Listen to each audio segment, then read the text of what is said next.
The morning sun broke across Denver International Airport like a slow-rolling wave of gold, spilling over glass windows, baggage carts, and the endless streams of travelers hustling toward somewhere else. Inside Terminal C, a 15-year-old girl named Avery Nolan moved quietly through the crowd, clutching a worn canvas backpack pressed close to her chest. The straps were frayed. A loose thread brushed her elbow as she walked. Inside it was the thing she valued most, an old, dog-eared aviation manual with coffee stains and handwriting in the margins. Her father's handwriting. She never went anywhere without it. Avery was a small figure in the current of hurrying adults, but she walked with a strange awareness, like she was studying the airport rather than merely passing through it. She noticed everything: the change in pitch from Gate C-38's intercom speaker, the slight vibration under the tiles when a 737 taxied past outside, the way one jet bridge trembled more than the others. Most people rushed without seeing. Avery saw too much. Her mother, Melissa, followed behind her with weary eyes and a travel mug she hadn't even realized was empty. "Avery, honey, slow down. We're not late," she called, though her voice carried the hollowed-out sound of someone running on fumes rather than caffeine. Avery turned but didn't slow. "Gate C-42 is boarding early," she said. "The wind conditions changed. They want wheels up before the gust front hits." Melissa blinked. "Where did you hear that?" "I didn't. I can see the airport flags." Avery pointed toward the giant windows. The bright red wind socks outside were snapping harder than they were 10 minutes ago. "They're compensating." Melissa stared for a moment before giving up on questioning her. "You and your father," she murmured under her breath, a familiar mix of love and ache tightening her voice. She didn't finish the sentence. She didn't have to. Avery heard the unspoken half anyway. "You and your father see the world differently from the rest of us." The gate area for Flight 228 was already filling up. Suitcases, laptop bags, crying toddlers, and impatient business travelers who looked like they had already mentally boarded. Avery scanned each face not out of curiosity, but out of that same instinct she had inherited from her father. Knowing the people you share the sky with matters. Every passenger had weight, literally and figuratively, and somehow that awareness anchored her. The gate agent announced pre-boarding. Melissa nudged Avery. "You sure you're okay with this? I know the last few months have been a lot." Avery nodded once. "Flying is fine." It wasn't quite true. Flying was the one place she felt close to him, which meant it also hurt the most. They boarded early because of Melissa's medical accommodations, something Avery never liked drawing attention to. Her mother's heart condition wasn't severe, but it made airlines err on the cautious side. As they stepped onto the jet bridge, Avery ran her fingertips along the metal rail. Cool, solid, comforting. She paused at the aircraft door, her gaze tracing the curve of the fuselage, the faint scuffs near the hinges, the subtle smell of jet fuel that drifted out like an invisible invitation. If anyone looked closely enough, they might have seen something shift behind her eyes, a tiny light, a recognition, a longing. She whispered, not loud enough for anyone to hear, "Dad would have loved this plane." The flight attendants greeted them with bright smiles stretched a little too thin, the way all early morning crews looked. They glanced at Melissa's medical annotation, nodded kindly, then guided them down the aisle. 12A and 12B window and middle. Avery slid into 12B, her preferred spot since she was young, close enough to the window to see the flaps, the ailerons, the engines, but far enough that she didn't spend the entire flight pressing her forehead against the glass. Her father always said, "The best pilots sit with a view of the wing. You study how it talks to the sky." Even now, she still heard him. She took out the aviation manual and placed it gently in the seat back pocket. Melissa buckled in beside her, already fumbling for a travel pillow and sighing in that tired way adults do before giving in to gravity. A man in 12C arrived a few minutes later, tall, mid-40s, wearing a suit that wrinkled the moment he sat down. He glanced at Avery's aviation manual, planning to be a pilot someday. Avery shrugged, maybe. He smiled politely but didn't press further. People rarely did. They assumed a shy teenager didn't have anything worth digging into. The cabin slowly filled. Overhead bins slammed. Bobbies fussed. A couple argued over a seatbelt extender. Everything felt like any other flight, the kind Avery had been on dozens of times with her father, shadowing procedures, analyzing takeoffs, memorizing sounds that most people never even registered. But then something shifted, not dramatically, not loudly, just enough for Avery to notice before anyone else. A strange flicker of tension crossed the aisle where a flight attendant, Mara, according to her nameplate, stood speaking quietly with another crew member. Their voices were low, but Avery saw a subtle stiffness in their posture, unease, a glance toward the cockpit, then another. Avery's heartbeat quickened, her ears tuning sharply. Something wasn't right. The captain, a tall man with calm eyes and silver hair, had greeted passengers as they boarded. His voice was steady, warm, experienced. But now there was no movement from the cockpit door at all. No silhouette. No exchanged words. No checklist calls audible through the crack. She scanned the aisle. No one else seemed to notice. People were too busy settling in, scrolling through phones, wrestling with luggage. Ordinary distractions. Ordinary noise. But Avery lived in the spaces between those distractions. The engines hummed as pushback began. The aircraft shuddered gently, rolling backward from the gate. Flight attendants performed the safety demonstration. People barely watched. Avery watched everything. But when the jet started taxiing, she saw it again. The cockpit door still closed, still silent. Avery leaned forward, straining to hear the standard cross-check call between the captain and first officer. Nothing. She frowned, checked her watch. Too long, something was off. She opened her mouth to tell Melissa, but stopped. Her mother was already resting her head against the seat, eyes shut, exhaustion settling in. Avery didn't want to worry her. She didn't want to be dismissed again either. Adults often told her she was imagining things or overanalyzing. But her instincts had kept her alive once, and they were buzzing now. The plane halted at the runway threshold. Engines powered up with a rising whine, deep and resonant. The kind of sound that made Avery's chest vibrate. She waited for the last communication call, the captain's confirmation.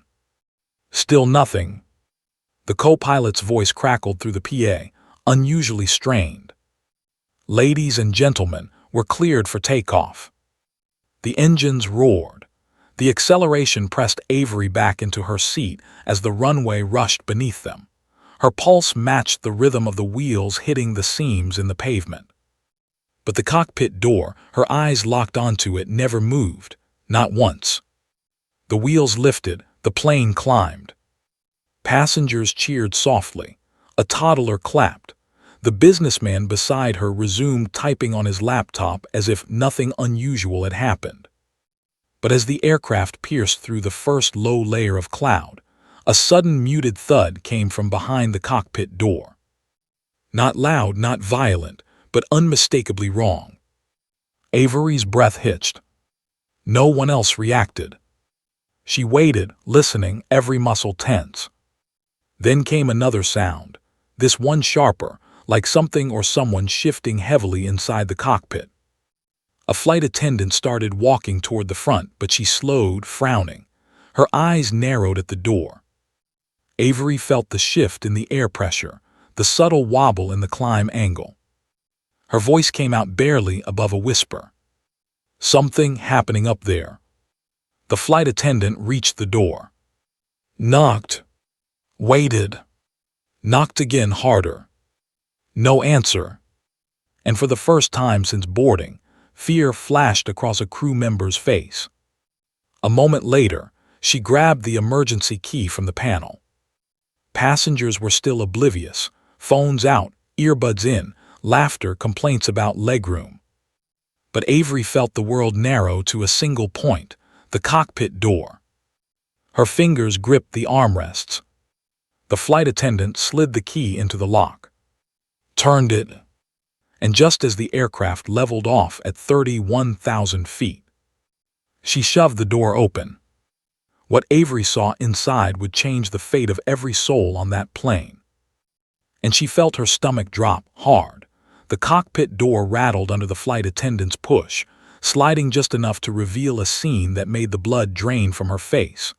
Captain Reeves was slumped forward over the controls, his forehead pressed against the yoke. Sweat glistened on his temple, dark streaks running down the sides of his face. His breaths were shallow, uneven, a labored rasp that made the air around him feel thick. The co-pilot, First Officer Daniels, was frozen, one hand gripping the throttle, eyes wide, mouth opening and closing like a fish struggling for air. Neither had expected the door to open, or the strange, quiet intensity in the young girl standing in the aisle. Avery's heart thumped against her ribs, rapid but strangely focused. Her fingers clenched around the edge of her seat. She had studied hundreds of scenarios for this exact moment, though she never thought she'd experience one live at 31,000 feet. The sounds hit her first, the low hum of engines, the beeping alarms, the metallic groan as the plane rocked in turbulence. But she was faster than the chaos. Her mind filtered the noise, highlighting what mattered. Captain Reeves wasn't just unconscious. He was slipping fast. His pulse was erratic. The oxygen mask had partially dislodged. If not corrected within seconds, everything could spiral out of control. The co-pilot finally shook himself, jolted by the alarms blaring in the cockpit. We need to stabilize her." His words caught in his throat as he glanced at Avery. 15. A girl, mid-cabin, clutching a flight manual she shouldn't even be allowed to have on a plane. "Kid, what are you?" "I can help," Avery said, calm but urgent. Her voice was barely audible over the thrumming engines, but it carried a strange authority. She had practiced this tone countless times with her father in the basement simulator he'd built, in the garage he'd converted into a mock cockpit. "Check his oxygen mask. It's shifted. If he doesn't get full flow, he won't last." Daniels hesitated, incredulous. He's the captain, I'm the first officer, this isn't." "He's losing consciousness," Avery interrupted. "You can't stabilize the plane alone, you need me." The co-pilot swallowed hard. He had been flying for over a decade, and in all his experience he had never seen a child step forward like this mid-flight, not during turbulence, not with lives on the line. But something about Avery's eyes, steady, intense, and unflinching, forced his gaze down. They weren't pleading. They weren't panicked. They were sharp, analytical, and certain. Avery edged closer, hands brushing against the console as she peered at the instruments. She had memorized every gauge from her father's simulator sessions: airspeed, altitude, vertical speed, flaps, rudder trim. She noticed immediately what Daniels hadn't. The autopilot was struggling with the crosswinds forming just ahead. If the plane wasn't manually adjusted in seconds, the climb angle could fail. The plane could drop into a spiral. The alarms blared louder. A red light flashed, stall warning. Cabin pressure was shifting. Passengers screamed as turbulence violently rocked the aircraft, tossing cups and papers into the air. Avery's knuckles whitened as she gripped the armrest. She could feel the vibrations through her bones. "Check the captain's pulse," she commanded. Daniels hesitated but then obeyed. He pressed 2 fingers against Reeves's wrist. "Weak, sluggish, we need to." "Shift the mask, full oxygen now," Avery snapped. Daniels moved like a man underwater, slow, panic-ridden. Finally, the mask clicked into place. Reeves coughed again, then drew a deep, ragged breath. His eyelids fluttered, but he didn't wake. Avery's stomach clenched. One step forward, one step backward. The danger wasn't gone. The captain was alive, barely, but the plane was still climbing into a violent turbulence corridor. The co-pilot swallowed hard. "The storm front, Avery's gaze snapped to the windshield. Gray clouds churned ahead like boiling water. Lightning flashed in jagged sheets, illuminating the sky in bursts of white fire. Rain pelted the cockpit glass. Turbulence ripped through the cabin like some enormous invisible fist. People screamed below. Drink carts clattered. Bags burst open. "We can't just wait it out," Avery said. "You can't hold her steady alone." Her voice carried a weight that defied her age. She glanced at Daniels. "You need me on the controls." Daniels stared at her. You're a kid. You've never flown a commercial jet." "I have, sort of, and I've studied her systems. I know the throttle, trim, yoke responses. I can help stabilize her while you monitor the instruments." A crash of thunder made the cockpit rattle. The plane tilted slightly, enough to throw the co-pilot against the side panel. Avery flinched but didn't back down. She knew hesitation here could cost everyone their lives. Daniels finally nodded reluctantly. All right. If we're doing this, we do it together. Strap in, hands on the yoke. I'll guide you." Avery slid the co-pilot's seat back and climbed in, heart racing so fast she could feel it in her throat. She hooked the straps over her shoulders, locked herself in, and pressed her palms to the yoke. Every sensation hit at once. Vibration of engines, shifting pressure, the pitch and roll of the plane, the tremor of metal under stress. It was terrifying, overwhelming, but she focused. She repeated in her head every drill her father had taught her, every simulator command, every emergency procedure she had memorized in secret. "Keep her level," Daniels instructed, voice tense. "Do not overcorrect." Avery's fingers moved with precision, countering the turbulence, stabilizing the roll, subtle adjustments to prevent a spiral. The autopilot disengaged fully. She could feel the strain on the yoke. Alarms shrieked. Cabin lights flickered. Oxygen masks rattled in their boxes. Passengers screamed. A mother covered her child's ears. A businessman yanked out his phone and began filming. And above it all, Avery's voice remained calm. Low, directive, steady. "Adjust the trim, left rudder slightly more, now throttle, 2 clicks, keep level." Daniel stared, incredulous. Where did you learn this?" "My father," Avery said softly, almost to herself. "He taught me, and I've practiced. I know what to do." A jolt slammed the plane downward. Avery yelped, barely holding her grip. The aircraft shuddered violently. She looked ahead. Outside, the storm had intensified. Rain hammered the windshield. Lightning forked dangerously close. The plane pitched again. She adjusted the flaps manually, nudged the throttle, whispered instructions to herself, eyes wide with concentration. "Cabin pressure stable," Daniels muttered, watching instruments.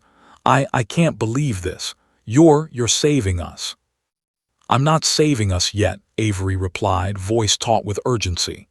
"We've got a storm ahead. We need to get through it, and then we can think about landing." Another violent bump tossed her in the seat. Sparks flickered from an overhead panel.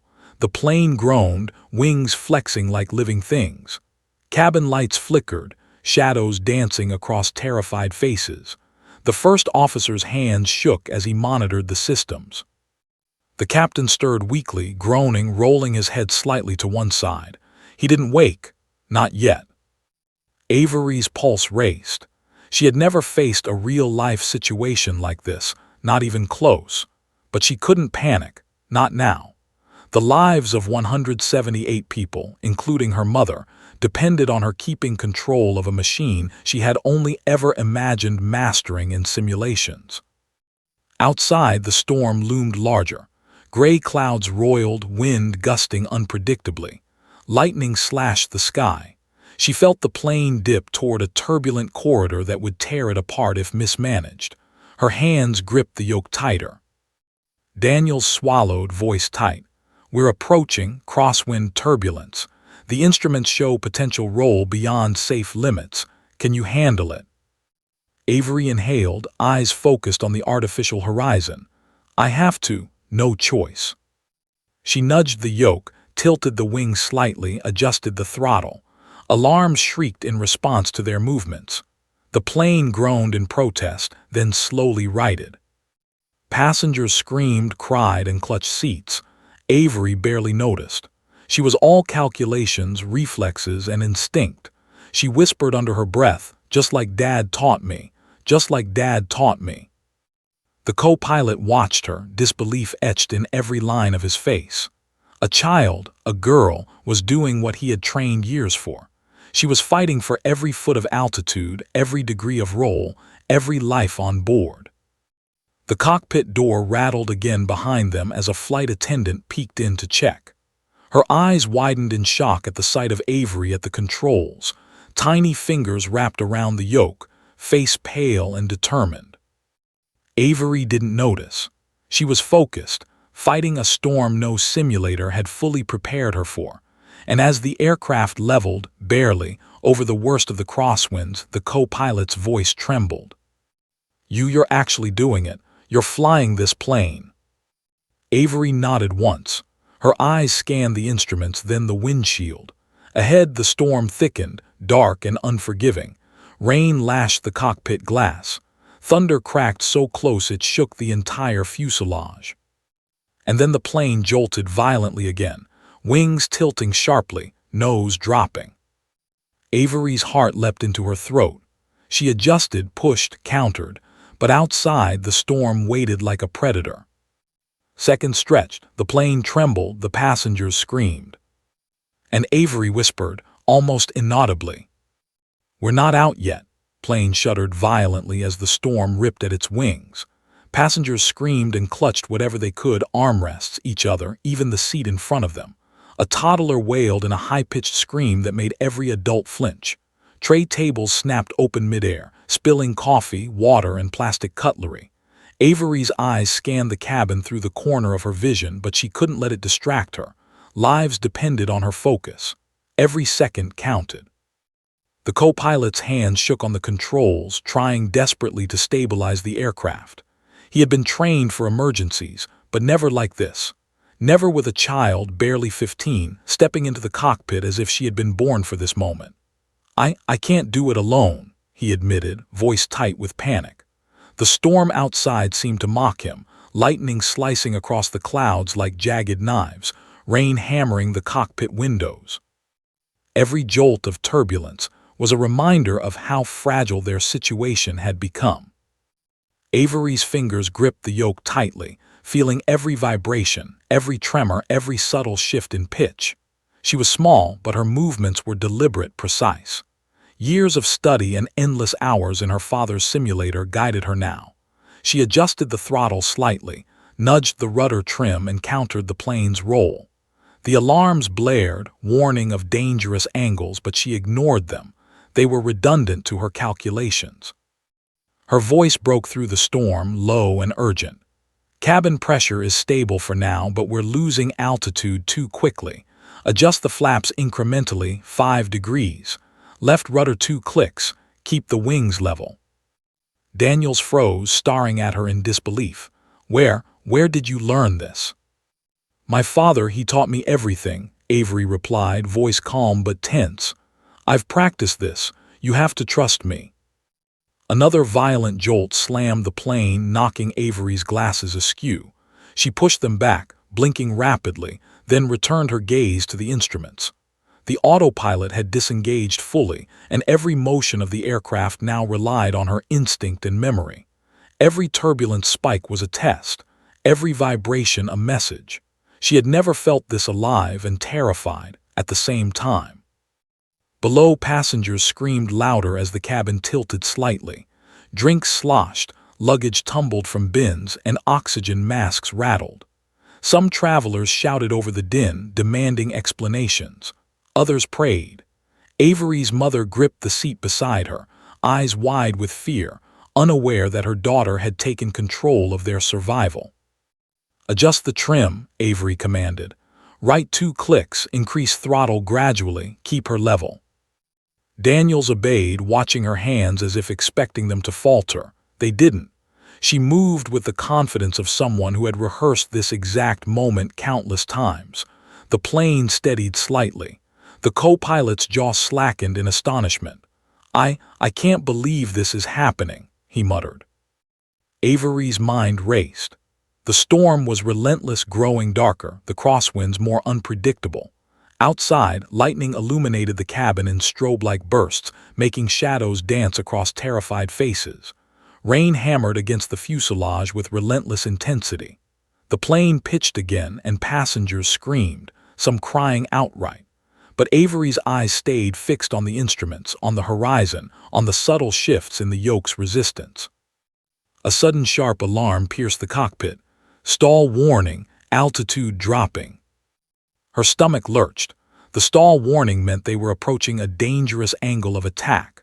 One miscalculation, one delayed correction, and the aircraft could enter an uncontrollable spin.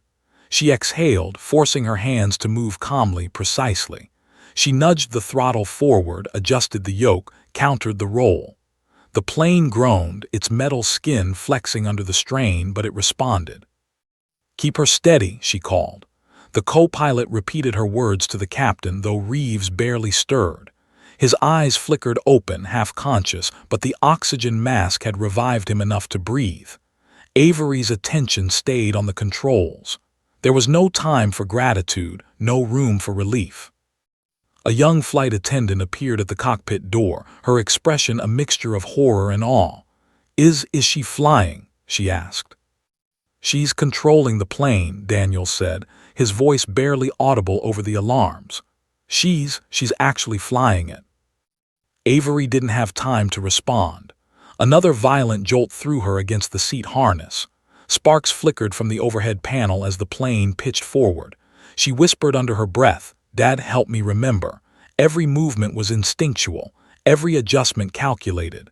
She had trained for emergencies in simulation, yes, but this was real lives, real fear, real death. Passengers were panicking. A mother screamed at her child to hold still.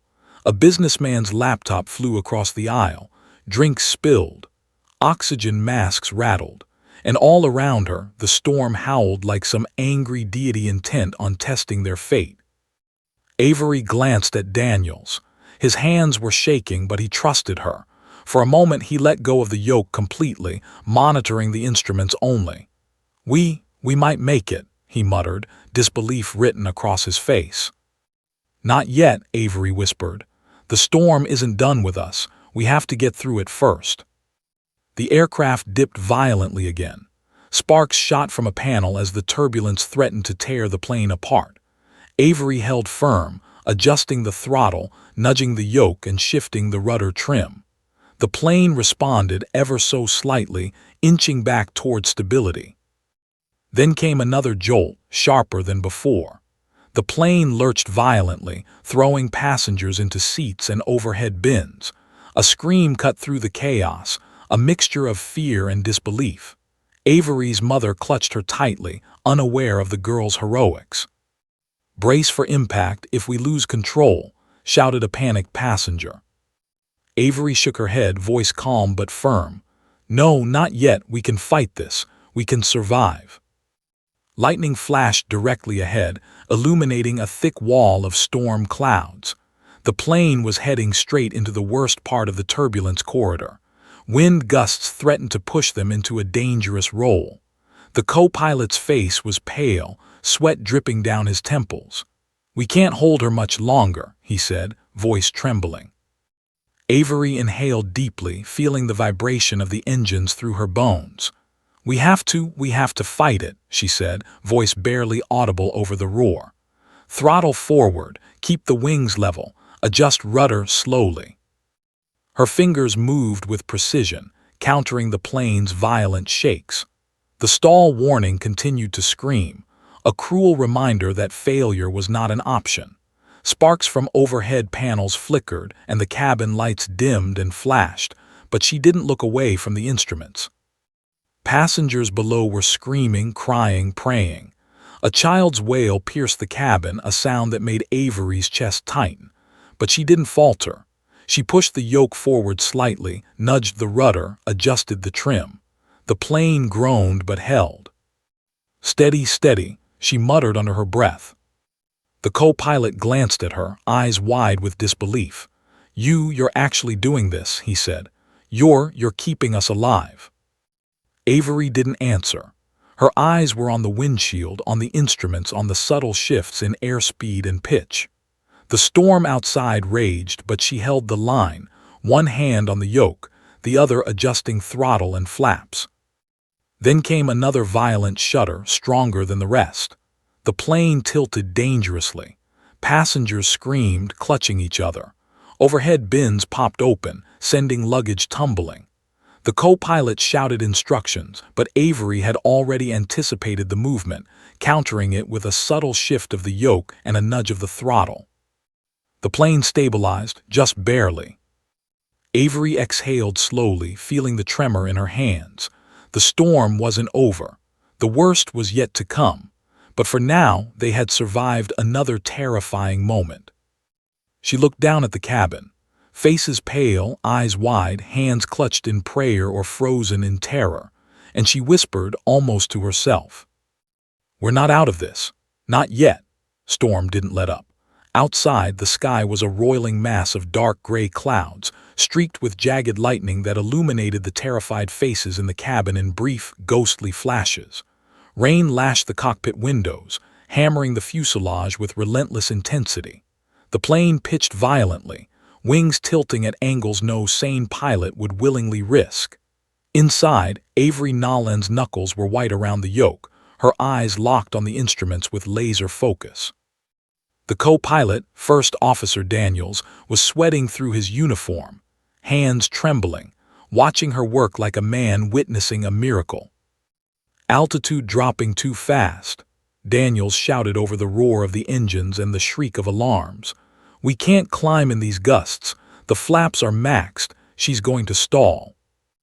Avery's pulse pounded in her temples. She could feel the vibration of the wings through the yoke, the way the fuselage shuddered under pressure, the subtle tilt as the storm tried to wrest the plane from her control. She adjusted the throttle in micro-increments, nudged the rudder trim, countered the roll with tiny, precise movements. Each adjustment bought only seconds of stability, but in this moment, seconds were everything. Daniels swallowed hard, voice cracking. We can't do this alone. You know what's coming next, don't you?" Avery didn't answer immediately. She wasn't afraid, not exactly, but the weight of what was happening settled like a stone in her stomach. This wasn't a simulation. This wasn't practice. People's lives were literally in her hands. Every decision mattered. One wrong move could throw the aircraft into an uncontrollable spiral. "I've trained for this," she finally said, voice low, steady, and somehow commanding. "You need someone to operate the controls manually. I can do it. I've done it before. I know what to do." Daniels blinked, disbelief etching every line of his face. "You're 15. You've never flown a real aircraft, you ca." "I can," she said, voice firm. "Just trust me, please. I can get us through this storm, but I need you to focus on monitoring instruments and radio. We can't afford mistakes." The plane jolted violently, pitching downward, causing passengers to cry out in terror. Tray tables snapped open, drinks spilled, and luggage clattered to the floor. Sparks flickered from the overhead panels as if the aircraft itself were groaning in protest. Avery gritted her teeth, forced her hands to move with precision. She pushed the yoke slightly forward, nudged the rudder, countered the roll. Slowly, agonizingly, the aircraft leveled. Daniels exhaled, relief flooding his features for just a moment before the next gust hit. The storm outside was relentless. Dark clouds stretched endlessly, wind gusts unpredictable, lightning stabbing through the sky like jagged knives. "We're approaching crosswind turbulence," Daniels muttered, eyes glued to the instruments. "If we don't correct for it, we'll lose control." Avery's mind raced. She had memorized countless scenarios in her father's simulator, but none had prepared her for this scale, this intensity, this reality. Every second brought new challenges: shifts in wind, the plane's weight, the angle of descent, the stress of 178 lives depending on her. Her fingers moved with instinctive precision. She adjusted the flaps, nudged the yoke, countered the tilt. The plane groaned, responding to her subtle commands. Suddenly the aircraft lurched sharply to the right. Alarms screamed. Passengers screamed louder. The plane rocked violently enough to send a few people sliding down the aisle. Avery's stomach lurched with the motion, but she held firm. She twisted the yoke just enough, nudged the throttle, countered the roll. Slowly, painstakingly, the aircraft stabilized again. Daniel stared at her, disbelief etched in every line of his face. How are you doing this?" "My father taught me," Avery said, her voice tight with determination. He always said to trust your instincts and follow the instruments. I know what to do. Just stay calm and help me monitor. We can make it through this." Another violent jolt threw the plane again. Sparks flew from a panel as the wings trembled under the stress. Oxygen masks rattled. Cabin lights flickered. Passengers screamed, some crying outright. Avery's mother gripped her arm, pale-faced, unaware that her daughter had taken control of the aircraft. Avery pushed herself further, nudging the yoke to counter the roll, adjusting the throttle to keep airspeed steady, and shifting rudder trim with meticulous care. The plane responded, slowly regaining a more stable attitude. She let out a short, shaky breath but didn't relax. The storm was far from over. Daniel swallowed hard. We might make it through this, but the landing, if we survive, the landing is going to be impossible." Avery nodded. "I know, but we have to focus on getting through the storm first. One step at a time, don't think about landing yet." Lightning flashed directly ahead, illuminating the cockpit in blinding white. Rain lashed the windows, reducing visibility almost to zero. The plane pitched violently, threatening to roll. Avery's hands moved instinctively, countering the motion with precise adjustments. Every muscle in her body tensed. Every nerve screamed. Suddenly, a loud alarm pierced the cockpit. "Stall warning, pull up, pull up." Avery's stomach dropped. The stall warning meant the angle of attack was too high, the aircraft at risk of losing lift. She inhaled, forcing herself to think. She nudged the yoke forward slightly, increased throttle incrementally, and adjusted the rudder. The plane responded, slowly regaining lift. Sparks flickered again from the panel, and the cabin groaned under stress. Passengers screamed. A mother sobbed, clutching her child. A businessman's laptop skidded across the aisle. Oxygen masks rattled. Avery ignored it all, focusing entirely on the instruments and the storm outside. The plane pitched again, violently. Avery pushed, nudged, countered. Slowly, the aircraft leveled. She exhaled, feeling the tremor in her hands. The storm was relentless, but for now they had survived another terrifying moment. Daniels watched her, disbelief etched into his face. You're actually keeping us alive."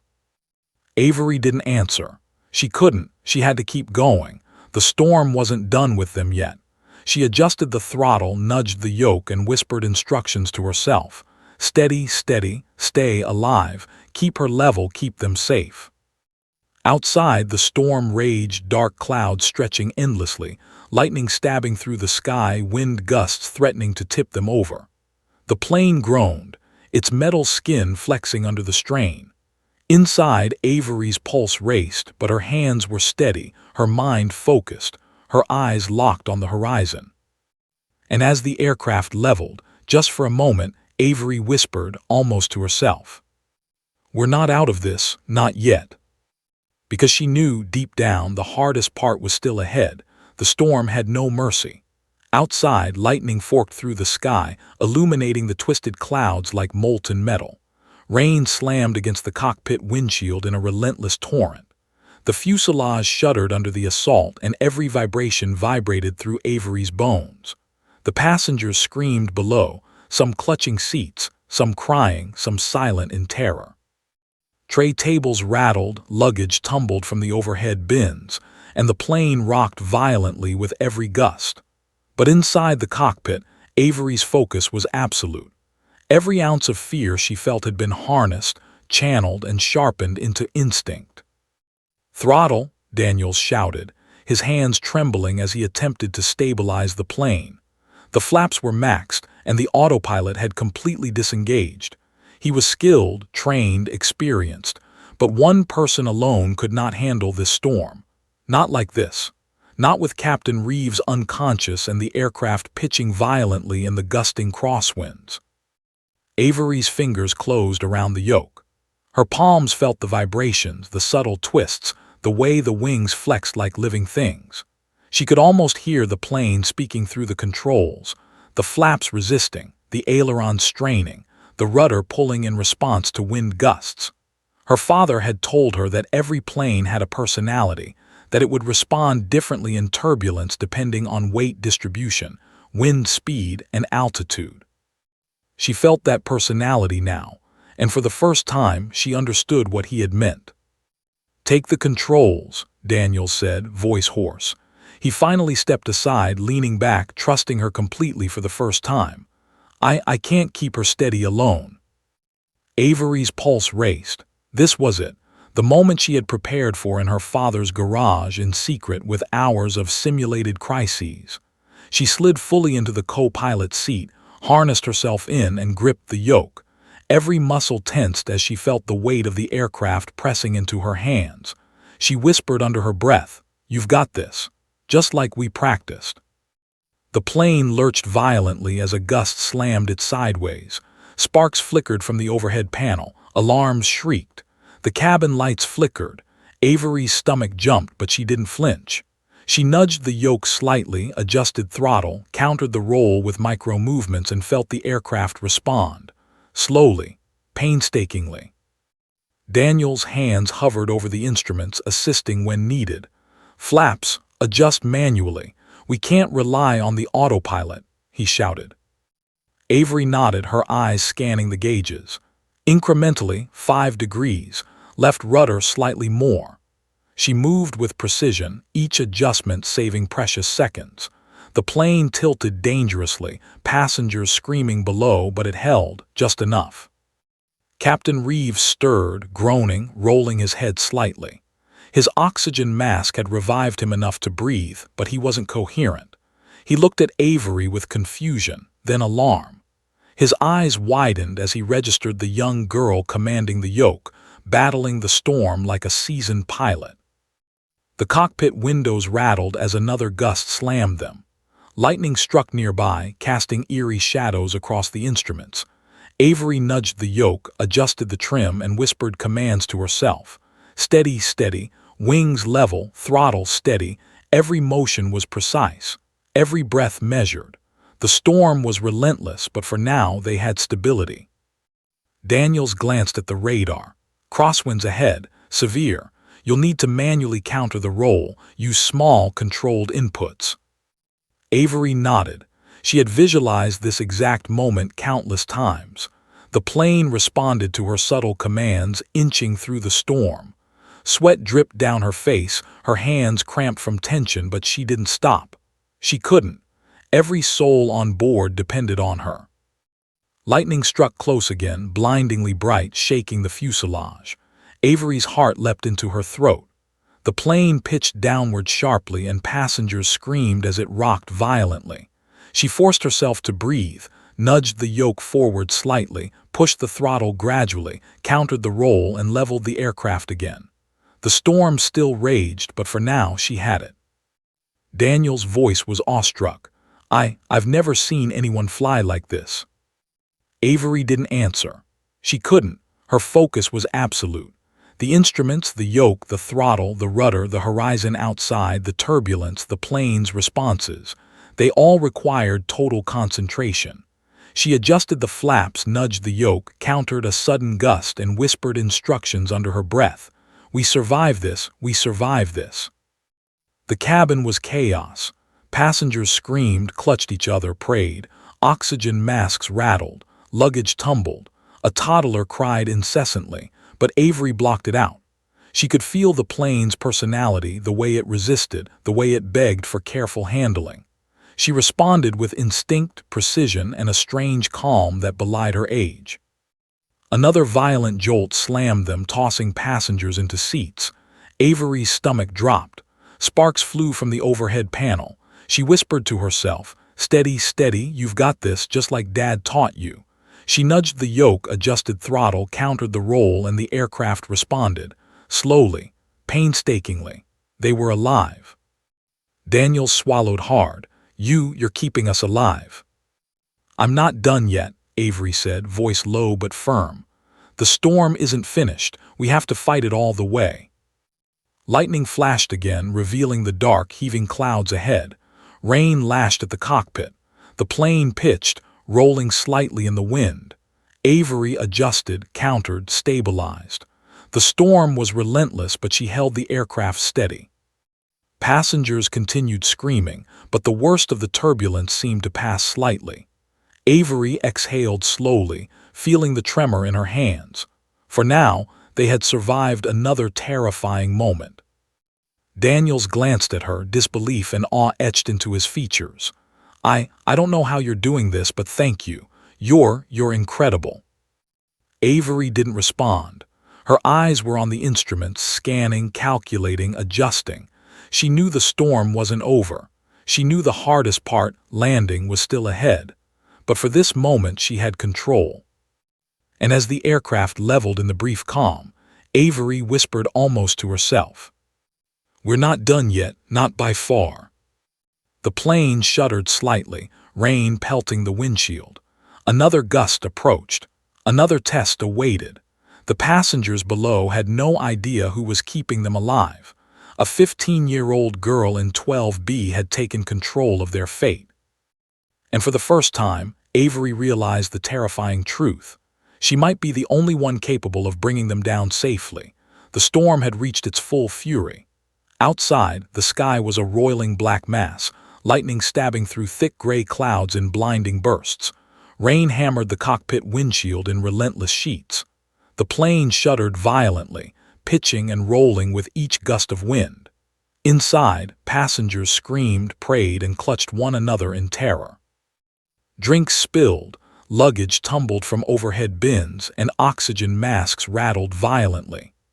Avery Nolan's knuckles were white around the yoke, her eyes locked on the instruments, her mind a precise, unblinking calculation of every movement, every adjustment, every risk.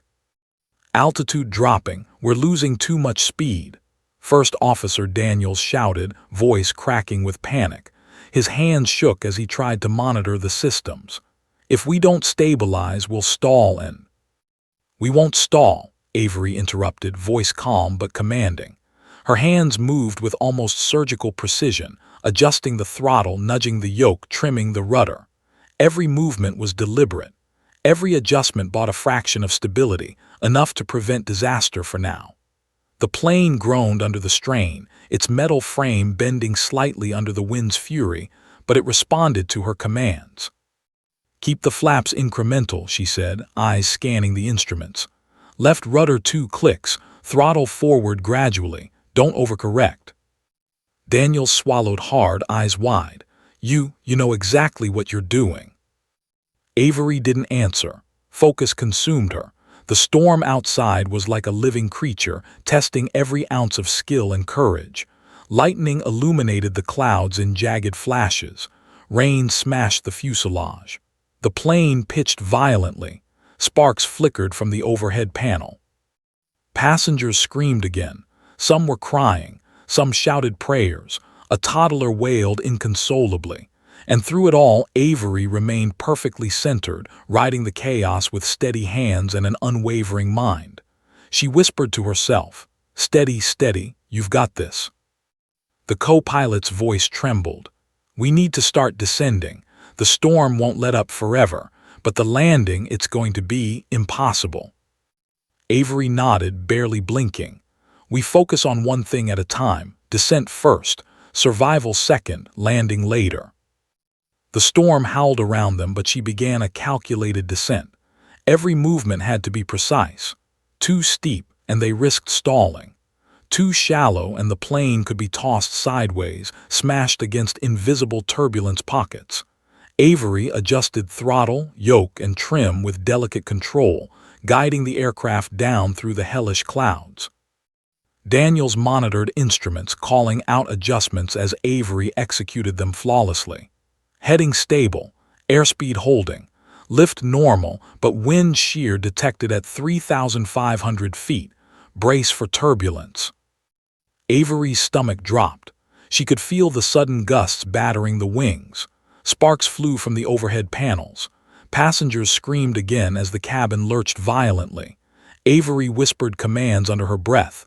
Counter, counter, steady, steady. Don't let her fall. Her fingers twitched on the yoke, nudging, twisting, correcting. The plane shuddered but held. Captain Reeves groaned weakly behind her, half-conscious. He blinked at Avery with confusion, then alarm as he realized a teenager had taken control. Avery didn't look back. She couldn't. Not now. Every second counted. Every miscalculation would be fatal. The cabin rattled violently. Oxygen masks shook. Luggage tumbled. Passengers screamed. Avery felt the plane respond to her subtle commands, inching through the turbulence. Slowly, painstakingly, they descended toward the airport. Daniel's voice trembled. We're getting close to the airport. Winds are unpredictable. Crosswinds gusting at 45 knots. You can handle it. Avery swallowed, hands steady on the yoke. I have to. Focus on monitoring. Help me with flaps and airspeed. We'll make it. Lightning illuminated the dark clouds. Rain battered the windshield.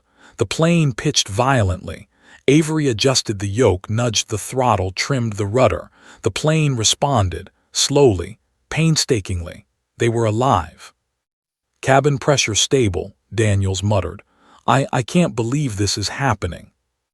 I know, Avery whispered, but we're not done, not by far. The descent continued, each moment more dangerous than the last. Gusts threatened to tip the plane sideways. The yoke vibrated violently under Avery's hands. Sparks flickered from the overhead panel. The engines groaned under strain.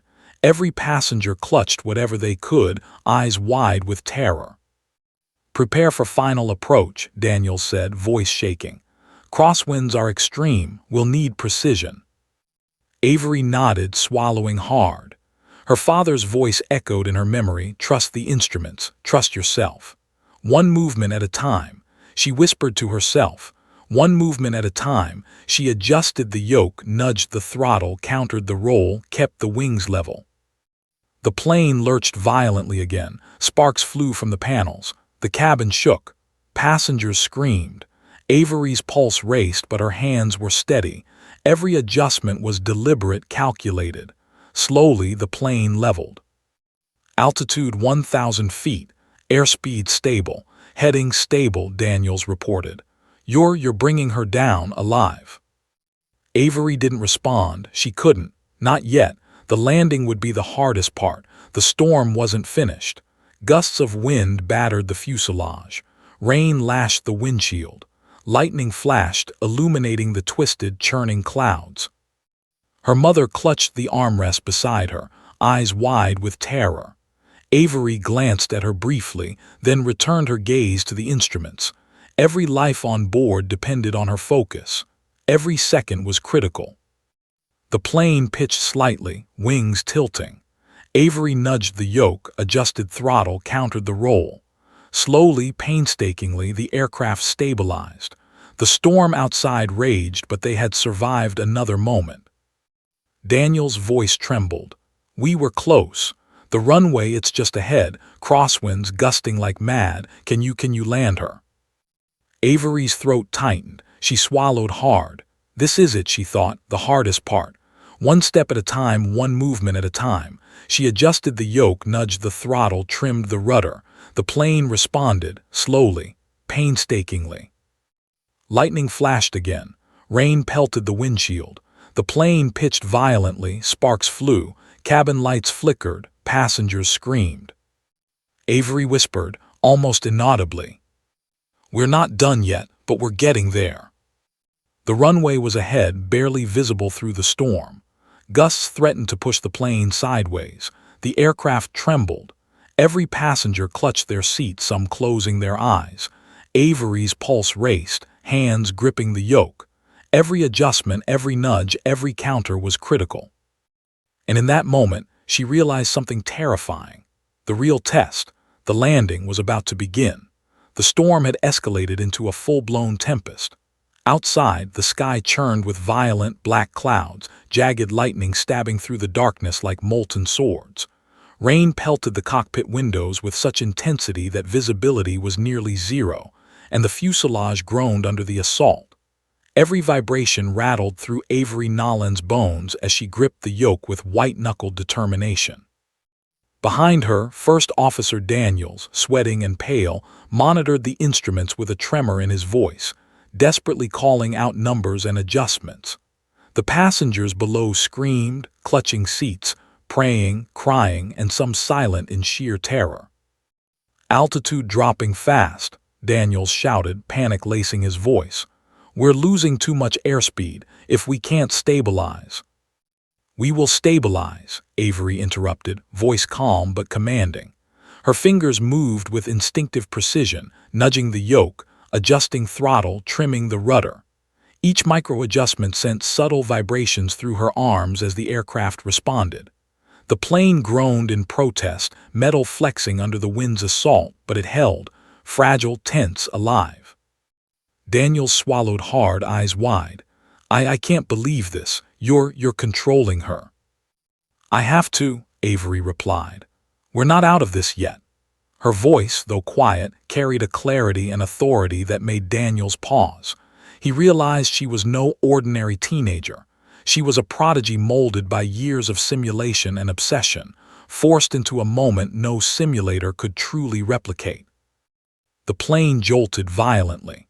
Sparks flickered from the overhead panel and the cabin lights dimmed and flickered in chaotic rhythm. Passengers screamed. Oxygen masks rattled. A toddler wailed, a mother sobbed, a businessman's laptop clattered to the floor. Avery's stomach lurched with every tilt and bump, yet her hands never wavered. She whispered commands under her breath, running through every emergency protocol her father had drilled into her memory. "Steady, steady. Wings level, throttle steady." Daniels scanned the radar. "We need to start descending. The storm's core is ahead. Crosswinds are extreme. Brace for turbulence." Avery's pulse surged. She had envisioned the descent countless times in her father's simulator, but nothing prepared her for the weight of reality, the roar of engines, the shriek of alarms, and the cries of terrified passengers. She adjusted the throttle carefully, nudged the yoke, and trimmed the rudder with delicate precision. Each small correction kept the plane from tilting dangerously or dropping into a fatal spin. Slowly, painstakingly, they began to descend. "Cabin pressure stable for now," Daniels muttered. "But airspeed is dropping, crosswinds gusting at 40 knots. Avery felt the plane's resistance through the yoke. She could almost hear the aircraft's personality, the way it flexed under stress, the way turbulence pushed it like a living thing. She responded instinctively, nudging the yoke forward slightly to maintain lift, adjusting the throttle, countering the roll. The plane groaned, but it obeyed. Lightning struck near the aircraft, blindingly bright, and the plane shuddered violently. Sparks flew from the overhead panel. Avery felt her stomach drop. The fuselage tilted sharply. Passengers screamed, clutching one another. But she didn't flinch. Every adjustment was precise, calculated, and deliberate. "Flaps adjust manually," Daniels shouted, voice trembling. "We can't rely on autopilot." Avery's fingers danced across the controls, moving with uncanny precision. Each motion was deliberate. A nudge here, a shift there, a trim adjustment to counter wind gusts.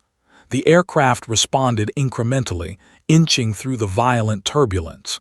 She whispered commands under her breath. "Steady, steady, hold her." Captain Reeves groaned weakly behind them, half-conscious. He opened one eye, then froze in disbelief as he realized the controls were in the hands of a 15-year-old girl. Avery didn't have the luxury to explain herself. Not now. Every second was critical. Lives depended on her. The descent continued. Gusts threatened to tilt the plane sideways to push it into a deadly roll. Sparks shot from the overhead panels. Oxygen masks rattled. Cabin lights flickered and dimmed. Passengers screamed, braced themselves, and held on to hope. Avery ignored it all, eyes glued to the instruments and the horizon. Her mind ran faster than her pulse. Every movement counted. "Altitude 3,000 feet," Daniels called out. Wind shear detected, brace. Avery felt the plane lurch violently, wings flexing as though protesting the assault of nature. She nudged the yoke forward slightly, adjusted the throttle incrementally, countered the roll, and slowly, agonizingly, the aircraft stabilized.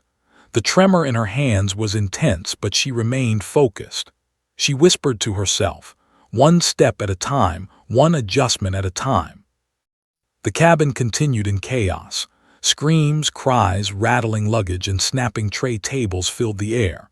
A mother held her child close, whispering prayers. Avery's own mother's hand gripped hers tightly, eyes wide with terror, still unaware of what her daughter was accomplishing. Avery's throat tightened, but she didn't release the yoke. Not for a second. Daniel's voice trembled. We were close to the airport. Winds are unpredictable, crosswinds gusting 45 knots. Can you land her? Avery swallowed hard, focusing on every gauge, every tremor, every subtle pitch of the plane. This is it, she thought, the real test, the hardest part. She nudged the yoke, adjusted throttle, trimmed rudder, and whispered to herself, we survive this, we land this, we save them. Lightning flashed, illuminating the storm-choked horizon. Rain pelted the cockpit glass like bullets. The plane pitched, threatening to roll. Avery's fingers moved with precision, every micro-adjustment keeping the aircraft from tipping into disaster. Slowly, the aircraft stabilized. Heading stable, altitude 1,500 feet, airspeed holding. You're doing it, Daniel said, disbelief and awe in his voice. Avery didn't respond, she couldn't. The instruments demanded her attention. The storm outside was relentless, testing every nerve, every reflex, every ounce of skill she possessed. Sparks flickered from the overhead panel again. The plane shuddered violently. Gusts threatened to push it sideways. She whispered under her breath, almost inaudibly, we're not done yet, not until we're on the ground. The runway lay ahead, barely visible through sheets of rain and darkness. Gusts of wind threatened to twist the aircraft. The storm was a living, breathing predator, relentless in its assault. Avery's pulse raced, but her hands were steady, guided by instinct, skill, and determination. Every micro-movement mattered. She realized the terrifying truth. The landing, the most critical phase, was still ahead. Survival depended on her focus, her calm, her training, and her ability to conquer the storm. One misstep, one misjudgment, one delayed adjustment, and everything could be lost. Avery exhaled slowly, jaw clenched. We're getting there, she whispered, eyes on the instruments. Just one step at a time. The plane trembled violently, wings flexing under the gusts. Sparks flew. Cabin lights flickered. Passengers screamed. The runway awaited just beyond the storm's fury. And Avery knew, with chilling clarity, that the hardest moment of her life was about to begin. The storm was unrelenting. Outside, the sky was a black, roiling mass, pierced by jagged bolts of lightning that illuminated the cabin in stark, blinding flashes. Rain slammed against the windshield with such force that visibility was nearly non-existent. The plane trembled with every gust, wings flexing like living creatures, metal groaning under the strain. Avery Nolan's knuckles were white on the yoke, eyes glued to the instruments, mind racing through calculations she'd never imagined she'd have to make for real. Runway is barely visible, Daniels shouted, voice tight with fear. Crosswinds gusting at 50 knots. You'll need precision, absolute precision. Avery nodded, swallowing hard. Her hands moved with deliberate, exact movements, nudging the yoke, adjusting throttle, trimming rudder. The plane shuddered violently as a massive gust struck from the side. Sparks flickered from the overhead panel. Cabin lights flickered. Passengers screamed. Focus, one adjustment at a time, steady, Avery whispered to herself, a mantra she repeated silently as the storm's fury rattled the plane. She had trained for emergencies, memorized procedures, and rehearsed scenarios with her father. But nothing could fully prepare her for this. The full weight of responsibility, the roar of engines, the shriek of alarms, and the cries of terrified passengers all converging into one moment of life or death. Daniels scanned the instruments, calling out readings. Altitude 800 feet, airspeed 150 knots. You're on glide path, but gusts are unpredictable. Keep wings level. Avery adjusted the yoke minutely, feeling the subtle flex of the wings. The plane pitched and rolled slightly, but she countered instantly, micro-adjustments guiding them through turbulence. Sparks from overhead panels danced like lightning inside the cockpit, echoing the storm outside. The plane groaned but obeyed her commands. The runway appeared ahead, a sliver of light through the pouring rain. It seemed impossibly small. Gusts threatened to push them sideways. Every passenger clutched their seat, praying.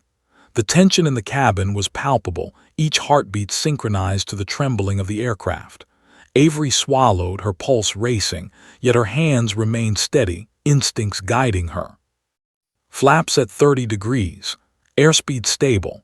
Altitude 500 feet, Daniels reported. His voice was trembling, but he watched in awe as Avery held the plane steady. Avery's eyes darted between instruments and the faint outline of the runway. She could feel the wind shear attempting to push the plane off course. Steady, steady, counter, counter, she whispered, nudging the yoke to level the wings, adjusting the throttle for descent, trimming the rudder to fight the crosswinds. The plane lurched violently to the right, sparks shot from the panels. Cabin lights flickered. A mother screamed, clutching her child.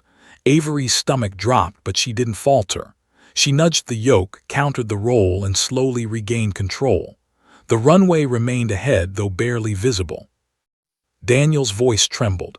You're actually bringing her down alive." "I have to," Avery said, jaw clenched. "We're not done yet." Lightning illuminated the runway briefly, casting long shadows across the wet tarmac. Gusts of wind slammed the plane sideways. Avery adjusted the yoke in tiny, precise movements, countering each push. The throttle was nudged to maintain airspeed. Flaps adjusted incrementally to keep the plane stable. The engines roared under strain. Sparks continued to flicker. The cabin was a cacophony of fear, cries, rattling luggage, and rattling oxygen masks. But Avery remained focused, calculating, guiding the plane with every ounce of precision she possessed. "Altitude 200 feet, Daniels called. "Crosswind gusts still strong. You've got this, but—" Avery shook her head, silent, every fiber of her being concentrated on the plane. She whispered instructions to herself. "Steady, steady, glide path, maintain airspeed, wings level." The plane pitched violently again. Sparks from the panels flared. The fuselage shuddered. The landing gear lowered with a loud, trembling clang. Passengers screamed and held tight to whatever they could. The runway ahead seemed impossibly distant. Avery adjusted the throttle, nudged the yoke, trimmed rudder, micromanaging every response as if she could coax the storm itself to obey. Altitude 100 feet, airspeed 140 knots, runway centerline slightly off, Daniels reported, panic and awe mixed in his voice. Avery's pulse hammered in her chest. The plane tilted slightly in the wind. She nudged the yoke, countered the roll, and slowly, agonizingly, lined the aircraft with the runway. Sparks flickered again from overhead. The engines roared, but the plane responded to her careful adjustments. Hold her steady, Avery whispered, teeth clenched. The wind slammed the plane, rocking it violently. She adjusted, nudged, trimmed, and the aircraft obeyed her commands. The runway seemed impossibly close. Every second felt stretched into an eternity. Daniel's voice trembled. You're going to land her. You're actually going to land her." "I have to," Avery muttered, eyes locked on the instruments. "We survive this. We land this." Lightning illuminated the tarmac again. Rain blinding, gusts relentless, the plane pitched violently. Avery adjusted the yoke minutely, nudged the throttle, and countered the roll. Slowly, agonizingly, the aircraft descended toward the runway. The landing gear trembled. The wheels hit the wet tarmac with a violent jolt. Sparks erupted, tires screeching against the rain-slicked runway. Passengers screamed and clutched seats as the plane bounced slightly. Avery's hands never left the yoke. She nudged, corrected, countered crosswinds, and held the plane straight. Slowly, painstakingly, the aircraft stabilized. The engines roared as she eased the throttle back, guiding the plane down the final stretch. Every movement was deliberate, every adjustment critical. Sweat ran down her face, soaking her hair, but she didn't falter. The runway lights stretched ahead like a lifeline. "Keep her straight, don't let her drift," Daniels whispered. Avery adjusted, nudged, countered. The plane touched down fully. Tires screamed against wet asphalt. Sparks flew from the friction, but the aircraft held. Slowly, carefully, she guided it down the runway, braking gradually, maintaining control. The storm still raged, but for the first time, the plane's violent shudders began to ease. Passengers cheered, cried, and hugged each other. Tears streamed down Avery's mother's face. Daniels leaned back, exhaling in disbelief. Captain Reeves, finally fully conscious, stared at Avery, awe and gratitude etched on his face. Avery released the yoke, hands trembling. The plane shuddered to a final stop. Silence fell, broken only by the storm outside. For a heartbeat, nobody moved. And then the cabin erupted into chaotic relief, screams, laughter, sobs, and prayers of gratitude. Avery slumped back in her seat, exhausted but alive. Every passenger, every crew member, owed their life to a 15-year-old girl who had stared down a storm and refused to let go. Daniels turned to her, voice trembling. You did it. You actually landed the plane. You saved all of us." Avery's lips trembled into a small, exhausted smile. We did it," she whispered, eyes still on the instruments, still aware of the storm beyond the cockpit. But even as relief flooded the cabin, a single thought lingered in Avery's mind. The storm wasn't done with her yet. Not entirely. There was always another challenge waiting. And for now, she let herself exhale just for a moment. The rain had finally slowed to a drizzle. The storm, which had raged like a living monster only minutes before, now lingered as a gray, ominous haze over the tarmac.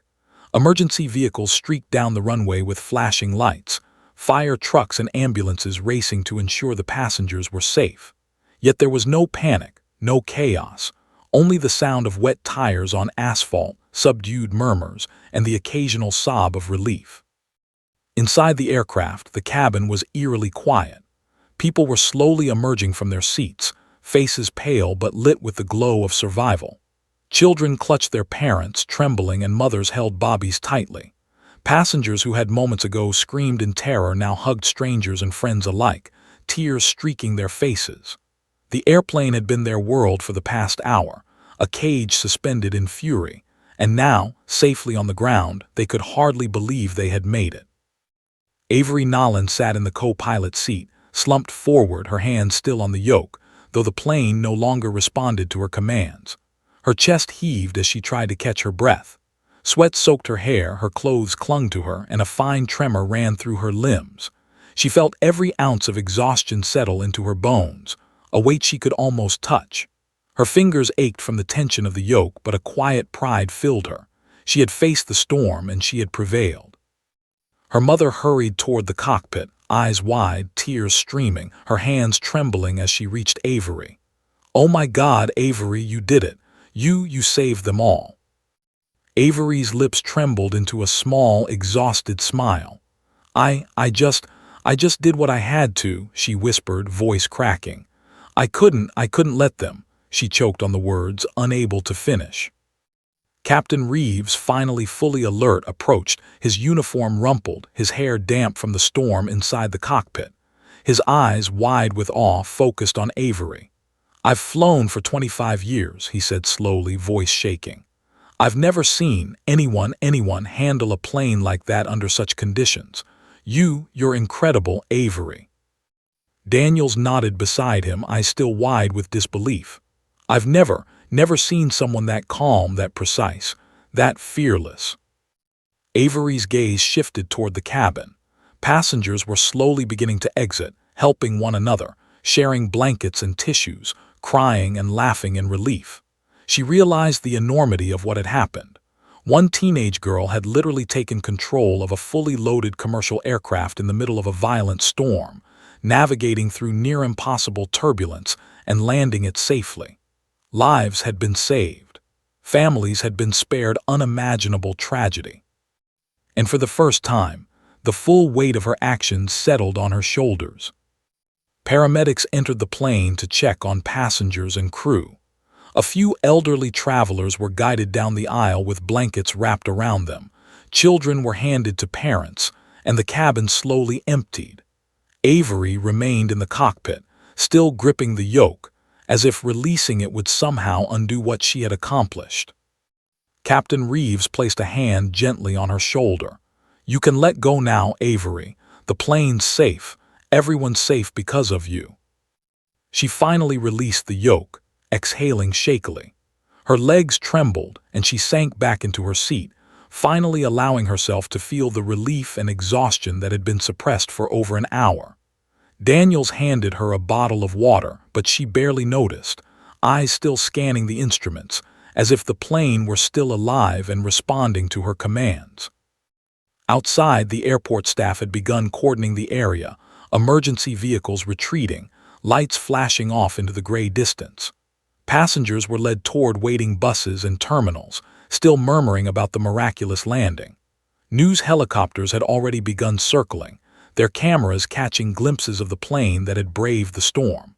Reports would soon flood the news feeds. Teenage girl saves plane, captain collapses mid-flight, passengers survive miraculous storm landing. But Avery barely cared about headlines.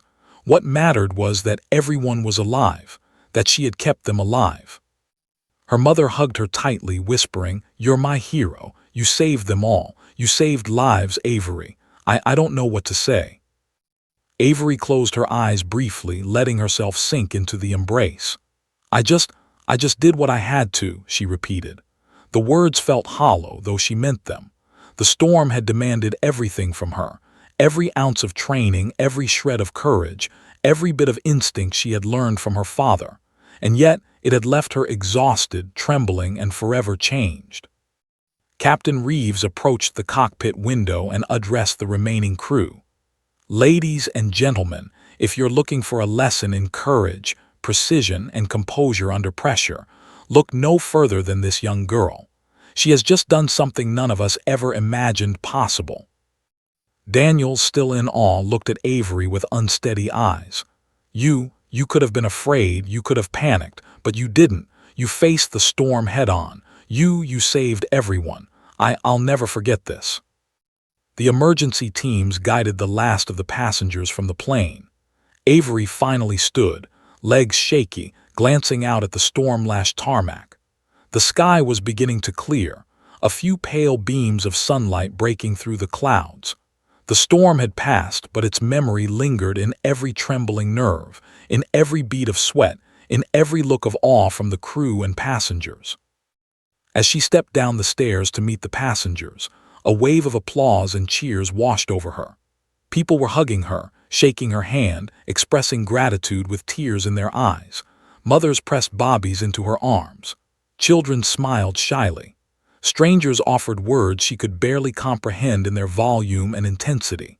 She had become more than a pilot in the eyes of these people. She had become a symbol of hope, courage, and the extraordinary power of determination. The news crews had already begun interviewing passengers. The story would go viral within hours. Teenage girl lands plane, storm survivors in awe, miracle on the runway. But Avery remained quiet, almost shy, letting others celebrate her bravery. She only allowed herself a small smile, a fleeting glance at her mother, and then down at the ground, grounded in the reality of what had just occurred. Finally, Captain Reeves spoke, addressing the passengers as a whole. "This is a day none of us will ever forget. Today, we were reminded that courage doesn't always come from experience or age.